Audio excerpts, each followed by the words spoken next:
عليكم خوتي وخواتاتي، كي دايرين؟ عواش مبروك ان شاء الله بالصحه والسلامه وطول العمر جميع المغاربه داخل المغرب وخارج المغرب وجميع الامه الاسلاميه، والله يشفي لنا ملكنا يا ربي. كما كتشوفوا ما نخرجوش حتى حنا الفقراء من الفرحه ديال العيد لوليداتنا.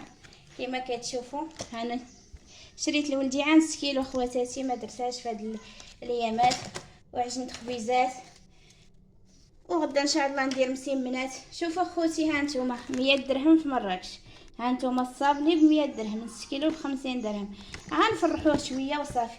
والوحيده خوتي الوحيده اللي مطلقه في المغرب، الوحيده خوتي في المغرب اللي مطلقه، ما كنستافد لا من دوله لا من المحسنين. المحسنين تيقولوا لي الدوله راه كتستافدي من الدوله، الدوله كتقول لي كتستافدي من الدوله، وانا كنموت نهار على نهار. تحياتي لكم والله يعاونكم.